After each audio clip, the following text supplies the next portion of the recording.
বন্ধুরা, পড়াশোনা বাংলা চ্যানেলে তোমাদের সকলকে স্বাগত। আমি রণজিৎ তোমাদের জন্য নিয়ে চলে এসেছি আবার ম্যাথসের ক্লাস নিয়ে।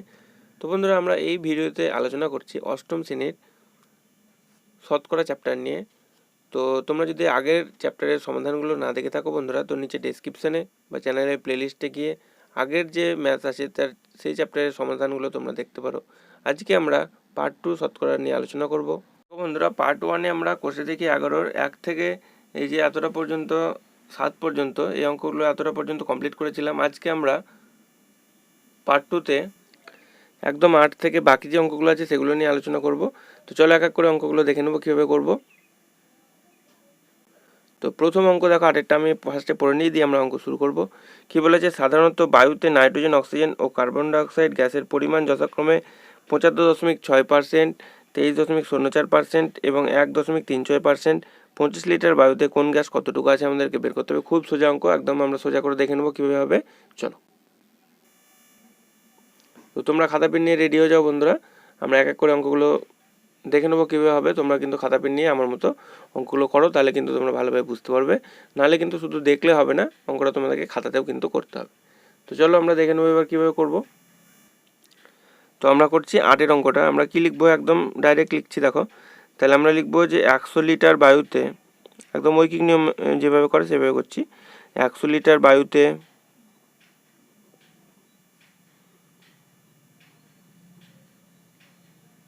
নাইট্রোজেন কত আছে, নাইট্রোজেন আছে আমাদের 75.6 লিটার। ঠিক আছে, তাহলে 100 লিটার বায়ুতে নাইট্রোজেন আছে 75.6 লিটার। 1 লিটার বায়ুতে নাইট্রোজেন কত থাকবে, 75.6, নিচে হবে আমাদের 100 লিটার।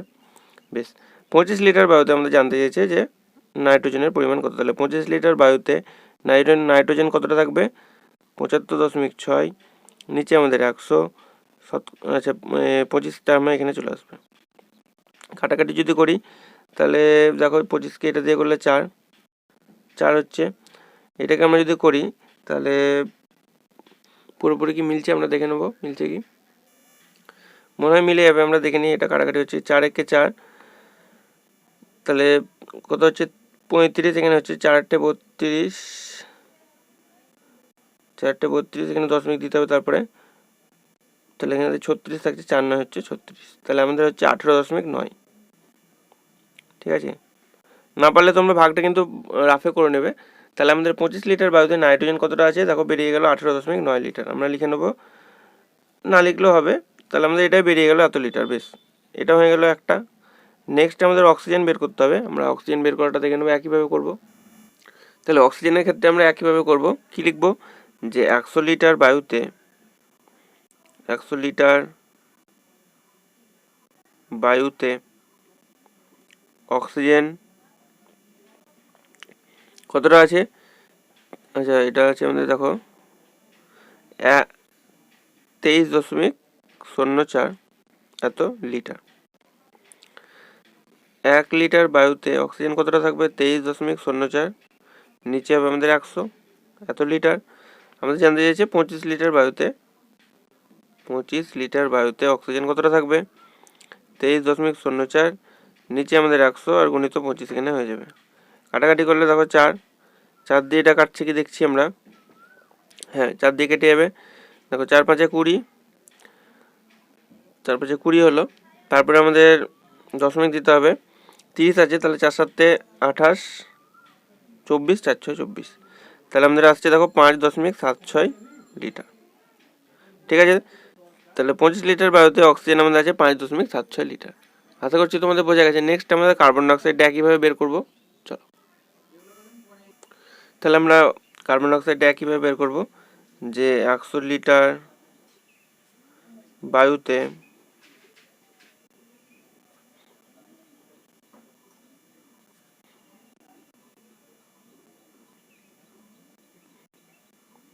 কার্বন ডাইঅক্সাইড কতটা আছে, 1.36 লিটার। 1 লিটার বায়ুতে কার্বন ডাইঅক্সাইড কতটা থাকবে, 1.36, নিচে হবে আমাদের 100। 25 লিটার বায়ুতে আমাদের বের করতে হবে, 25 লিটার বায়ুতে কার্বন ডাইঅক্সাইড কত হবে, 1.36 নিচে হবে 100 গুণিত 25, 4 দিয়ে কাটাকাটি মিলছে, 4 3 আচ্ছা এটা দশমিক হবে প্রথমেই, 4 3 12, 4 4 16, তাহলে 0.34 এত লিটার। প্রত্যেকটা আমাদের বেরিয়ে গেল। তো আশা করছি বন্ধুদের বোঝা গেছে। নেক্সট আমরা পরের অঙ্কটা দেখে নেবো কীভাবে করবো, চলো। নেক্সট দেখো বন্ধুরা 9 অঙ্কটা আছে, আমরা দেখে নেবো কীভাবে করবো।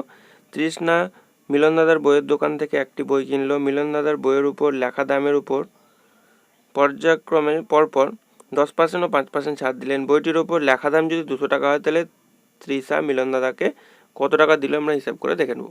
খুব সোজা, আমরা দেখে নেবো কীভাবে করবো, চলো। তো আমরা করছি 9 অঙ্কটা। আমরা লিখব যে মিলন দাদা ছাড় দিল, মিলন দাদা ছাড় দিল, কত টাকা ছাড় দিল, 200 টাকা লেখা দাম ছিল, তার 200 এর 10%, আচ্ছা 200 এর 10% লিখলাম প্রথমে, 200 এর 10%, তাহলে আমরা এটাকে কী হবে, তাহলে 200 গুণিত 10 আর নিচে হবে আমাদের 100, 0 কাটছে, তাহলে 20 টাকা কিন্তু ছাড় দিল। তাহলে বইটার দাম ছিল 200 টাকা, যদি 20 টাকা ছাড় দেয় তাহলে বইটির দাম কত হবে, বইটির দাম হবে 200 থেকে আমাদের 20 টাকা বিয়োগ করতে হবে, তাহলে কত হবে 180 টাকা। তারপর আবার ছাড় দিয়েছে কত, 5%, তাহলে তখন কিন্তু এইটার উপরে হবে, ঠিক আছে। আবার ছাড় দেয় 5%, তাহলে কত হবে, আচ্ছা 200 হবে না তখন, কিন্তু 180 টাকার উপর করতে হবে, তাহলে 180 এর 5% মানে কত হয়ে যাবে, দেখো 180 গুণিত 5 100, 0 কাটছে, 5 2 10, 2 9 18, তাহলে 180, আচ্ছা এখানে 9 টাকা বেরোলো আমাদের, 5% মানে 9 টাকা হচ্ছে, ঠিক আছে। তাহলে দামটা কত হয়ে যাবে, তাহলে কি বলেছিল আমাদের কোশ্চেনে, আমাদের বলেছিল যে তৃষা মিলন দাদাকে কত টাকা দিল, তাহলে আমরা লিখে নেবো যে অতএব তৃষা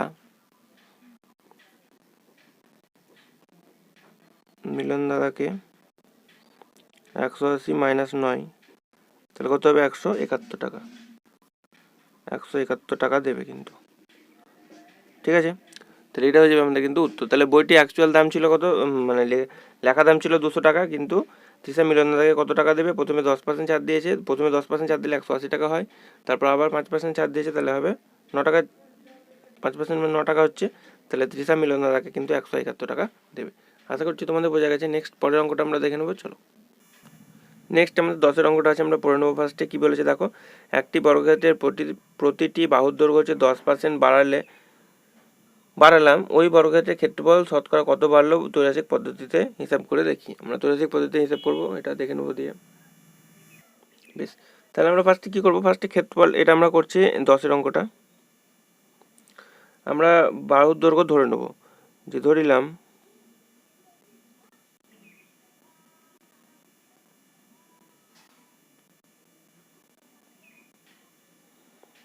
বর্গক্ষেত্রটির বাহুর দৈর্ঘ্য হচ্ছে 100 ধরলে আমাদের সোজা হবে, তাই আমরা ধরছি 100 একক, ঠিক আছে। তাহলে ক্ষেত্রফল কত হবে,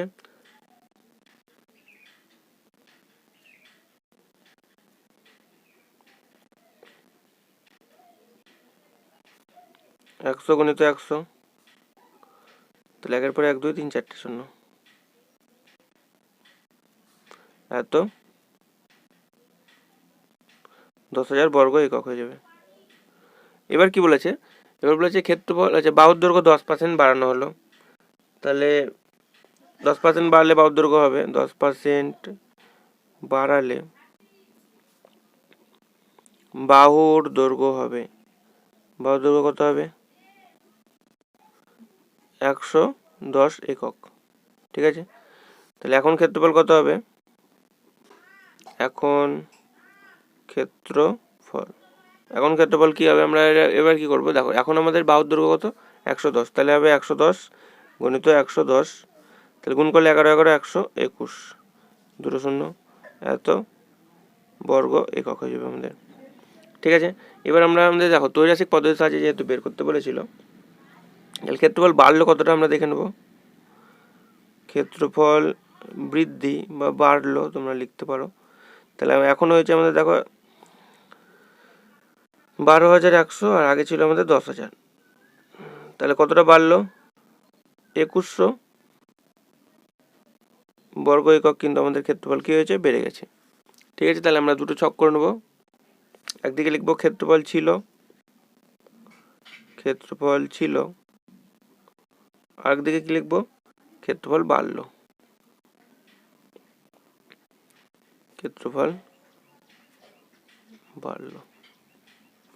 ঠিক আছে, তাহলে ক্ষেত্রফল ছিল কতটা, দেখো ক্ষেত্রফল ছিল 10,000 প্রথম, কতটা বেড়েছে 2100।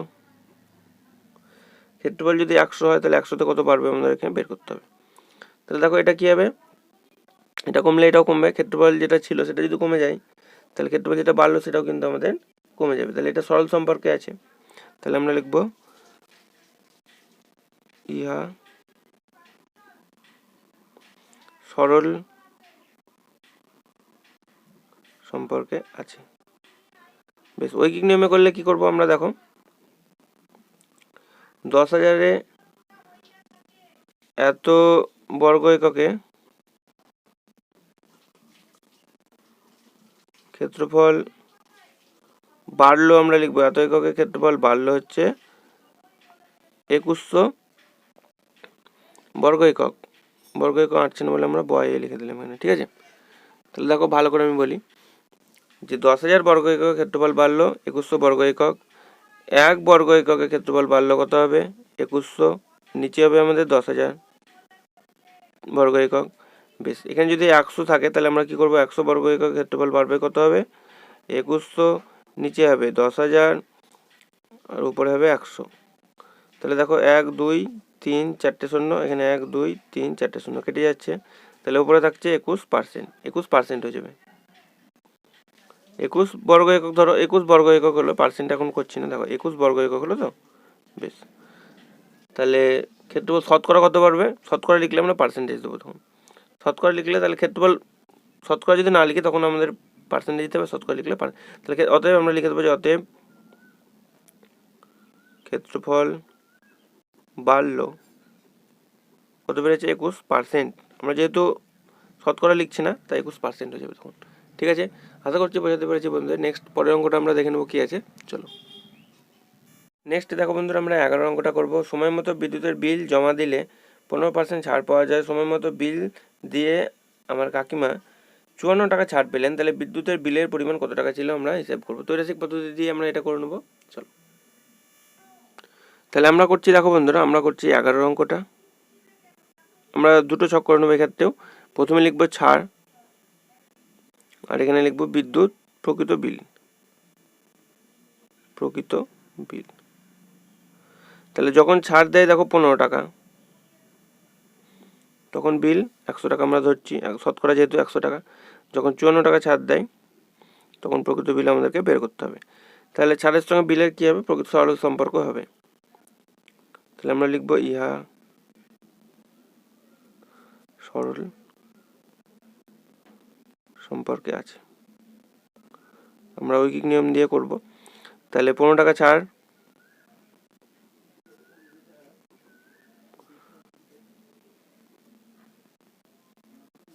পাওয়া যায় যখন বিল 100।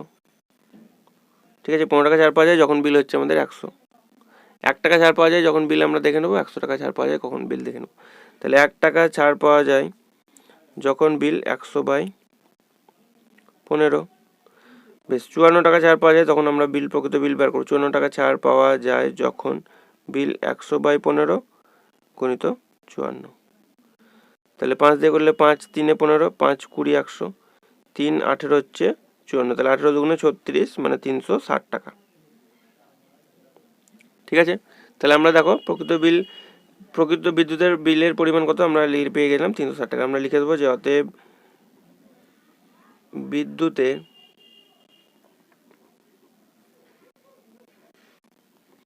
বিলের পরিমাণ সমান 360 টাকা। ঠিক আছে, আশা করছি তোমাদের বোঝা গেছে বন্ধুরা। নেক্সট আমরা পরের অঙ্কটা দেখে নেবো কীভাবে করবো। চলো বেশ, 12 অঙ্কটা আমরা দেখবো এবার। চিনির মূল্য 20% বেড়ে গেছে, তাই চিনির মাসিক খরচ অপরিবর্তিত রাখতে চিনির মাসিক ব্যবহারের পরিমাণ শতকরা কত কম করতে হবে। চিনির মূল্য কী হয়েছে, 20% বেড়ে গেছে, তাই চিনির মাসিক খরচ অপরিবর্তিত রাখতে চিনির মাসিক ব্যবহার কমাবে। চিনি কিন্তু যত টাকা দিয়ে চিনি কিন্তু তত টাকারই কিনবে, কিন্তু ব্যবহার কমিয়ে দেবে।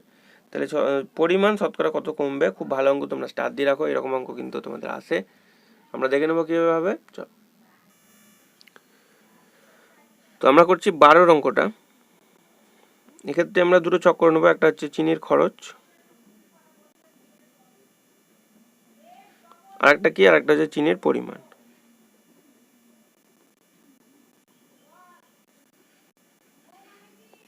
তাহলে চিনির খরচ যখন 120 টাকা, চিনির পরিমাণ 100, একক বা এককেই ধরি আমরা এখন, যেহেতু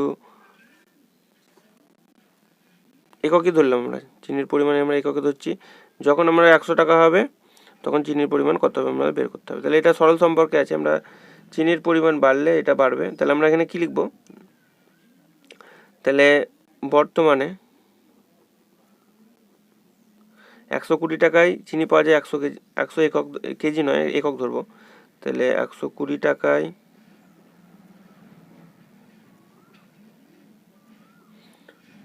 পাওয়া যায় 100 একক, এত পাওয়া যায় এত একক চিনি।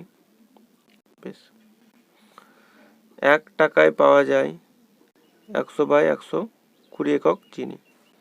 আর এখানে আমাদের 100 টাকায় পাওয়া যায় বের করতে হবে। 100 টাকায় পাওয়া যায় 100/120 গুণিত 100। কাটাকাটি আমরা করছি, 0 0 কাটছি। 5 দুগুণে 10, 6 দুগুণে 12, 3 দুগুণে 6, 50 দুগুণে 100। তাহলে 250 3 হচ্ছে। এটা যদি আমরা পূর্ণ ভাঙি, 203 হলো তো। তাহলে 0 0 কাটলাম, দেখো 5 দুগুণে 10, 6 দুগুণে 12, 3 দুগুণে 6, 50 দুগুণে 100, 5 5 25, 250 3। তাহলে এটা আমাদের পূর্ণ বাংলা হবে 83 পূর্ণ 1/3। ঠিক আছে, এত একক আমাদের বেরোলো। তাহলে চিনির ব্যবহার কত কমবে, আগে 100 একক করতাম, এখন এত একক করি। তাহলে ব্যবহার কতটা কমবে আমরা বিয়োগ করে নেবো। তাহলে অতএব প্রতি মাসে চিনির ব্যবহার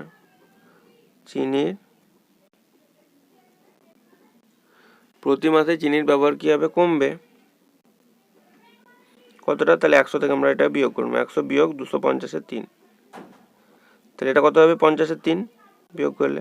তাহলে কত হবে, 16 পূর্ণ 2/3 এত পার্সেন্ট, এত একক ধরো, এখন এককই হলো। তাহলে চিনির ব্যবহার কমাতে হবে কত, এত পার্সেন্ট। আমরা লিখে নেবো যে অতএব চিনির ব্যবহার কমাতে হবে সমান 16 পূর্ণ 2/3%। ঠিক আছে বন্ধুরা, আশা করছি তোমাদের বোঝা গেছে। নেক্সট পরের অঙ্কটা আমরা দেখে নেবো কীভাবে করবো। চলো নেক্সট দেখো 13 অঙ্কটা কি বলেছে, জল জমে বরফ হলে আয়তন 10% বৃদ্ধি পায়।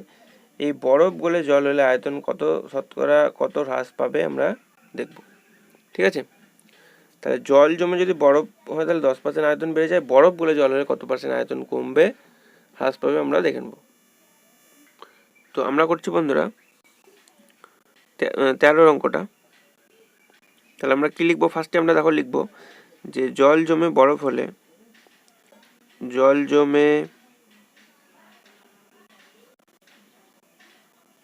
কি হয়, আয়তন 10% বৃদ্ধি পায়। জল জমে বরফ হলে আয়তন 10% বৃদ্ধি পায়, অর্থাৎ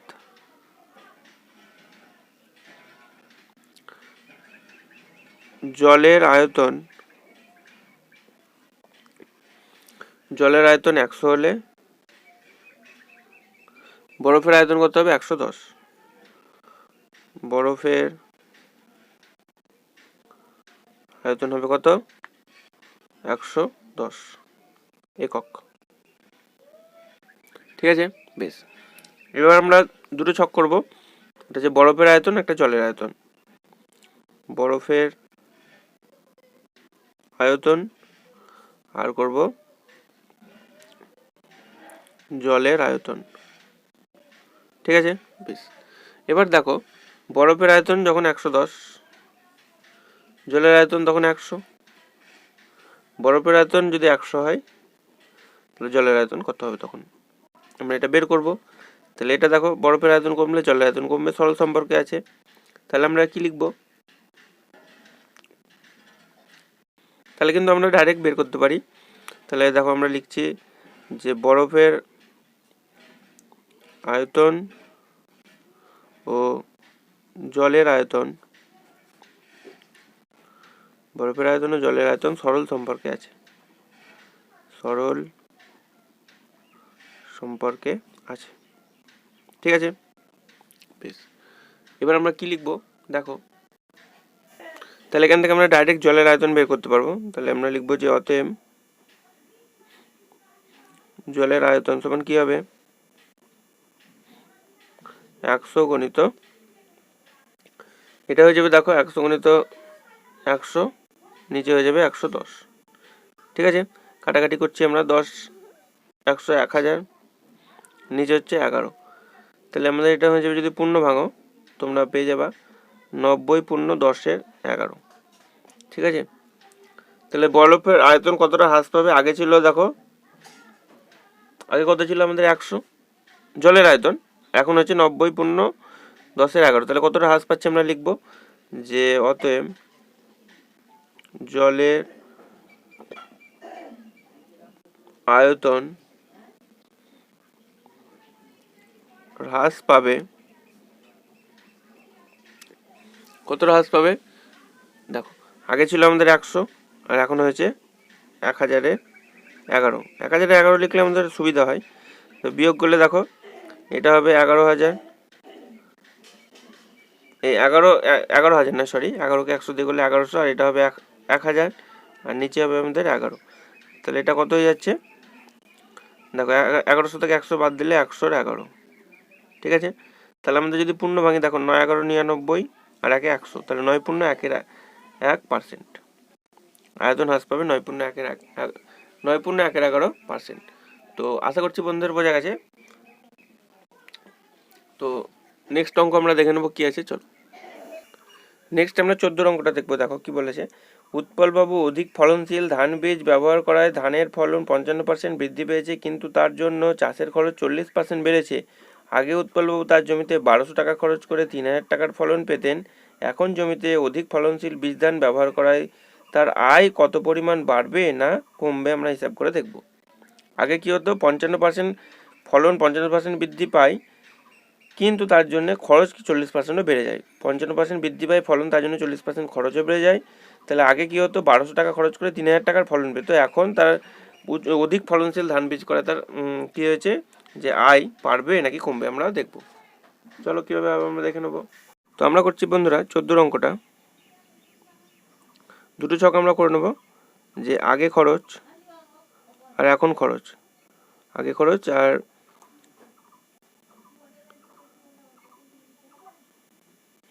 বর্তমান খরচ।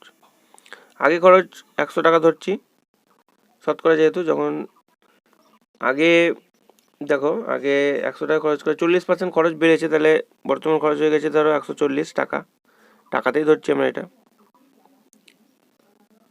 তাহলে এখানে যদি 1200 টাকা আগে কি হয়েছে, 1200 টাকা খরচ করে আমরা বর্তমান খরচ তাহলে কত হবে আমরা বের করবো এটা। ঠিক আছে, তাহলে এটা দেখো আগে 100 টাকা খরচ করে 140 টাকা বর্তমান খরচ, 1200 টাকা খরচ করলে এটা যা হবে এটা কিন্তু সরল সম্পর্কে থাকবে। তাহলে আমরা লিখবো ইহা সরল সম্পর্কে আছে।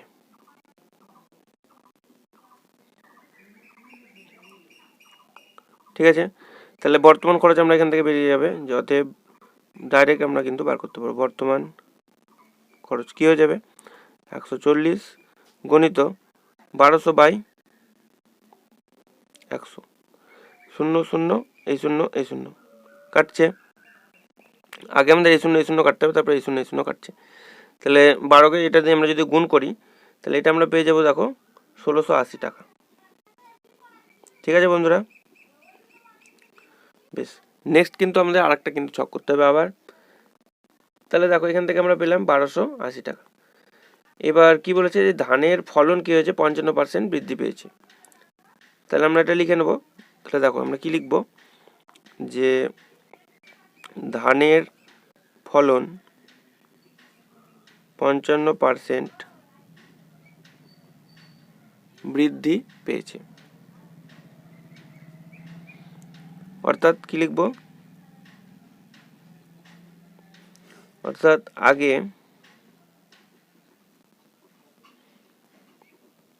ধানের, তাহলে আগে ফলন 55% বৃদ্ধি পেয়েছে, অর্থাৎ আগে ফলন 100 টাকা হলে এখন ফলন হচ্ছে 155 টাকা। ঠিক আছে, তাহলে এক্ষেত্রে আমরা কি করব, এক্ষেত্রে আমরা দুটো ছক করে নেব। একটা ছকে লিখব যে ধানের অধিক ফলনশীল ধান ব্যবহার করায়, দেখো এখানে আমরা দুটো ছক করে নেব। একদিকে লিখবো আগে ফলন, একদিকে লিখবো বর্তমান ফলন। আগে ফলন আর এদিকে লিখবো আমরা কি বর্তমান ফলন, বর্তমান ফলন। ঠিক আছে, আগে ফলন আমরা 100, বর্তমান ফলন হচ্ছে 155 টাকা। ফলন কত টাকার হচ্ছে সেটা আমরা, ফলন কেজিতে টেজিতে নয় কিন্তু, একদম ভুলভাল বুঝবে না। আগে 100 টাকার ফলন তো এখন হচ্ছে 155 টাকার। আগে যদি 3000 টাকার ফলন হয় তাহলে বর্তমান ফলন কত হবে আমরা দেখবো। এটা সরল অনুপাতে আছে, যদি ফলন বাড়ে তাহলে বর্তমান ফলনও বাড়বে। তাহলে আমরা লিখবো ইহা সরল সম্পর্কে আছে। ঠিক আছে, তাহলে বর্তমান ফলন আমরা কিন্তু ডাইরেক্ট বার করতে পারবো। কিভাবে লিখবো, বর্তমান ফলন কি হবে, দেখো বর্তমান ফলন কি হয়ে যাবে, এটা লিখবো ফার্স্টে 155, 3000টা চলে যাবে উপরে, 100টা নিয়ে চলে আসবে নিচে আমাদের। দুটো শূন্য কাটছে, তাহলে এটা যদি আমরা গুণ করে নিই, ঠিক আছে, তাহলে আমরা পাবো 4650 টাকা। তাহলে আমাদের জানতে চেয়েছে বন্ধুরা, দেখো তাহলে আগে আয় হতো কত টাকা আমরা দেখে নেব। আগে আয় হতো কত টাকা, 3000 থেকে আমরা 1200 বিয়োগ করব। ঠিক আছে, তাহলে কত হবে, এটা হবে 1800 টাকা। আর এখন আয় আমরা দেখবো কত হচ্ছে। এখন আয় 4650 থেকে আমরা আগে যেটা বেরিয়েছিল আমাদের কত 1680 বিয়োগ করব আমরা। তো এটা যদি বিয়োগ করি তাহলে হবে আমাদের 2970 টাকা। তাহলে আমরা দেখেই বুঝতে পারছি, দেখো আগে আয় হতো 1800 টাকা আর এখন আয় হচ্ছে 2970 টাকা। তাহলে আয় কি হয়েছে, আয় বেড়ে গেছে। কত টাকা বেড়েছে আমরা দেখে নেবো। দেখো আয় কতটা বাড়বে, 2970 থেকে 1800 টাকা বিয়োগ করলে 1170 টাকা হয়ে যাবে। তো এই ছিল আজকের ক্লাস। তো বন্ধুরা, যদি ক্লাসটি তোমাদের ভালো লেগে থাকে তাহলে একটি লাইক করতে পারো, তোমার বন্ধুদের সঙ্গে শেয়ার করতে পারো। এছাড়া নিচে ডেসক্রিপশানে বা চ্যানেলের প্লেলিস্টে গিয়ে আগের যে চ্যাপ্টার আছে সেগুলোর সমাধান আমি করে দিয়েছি।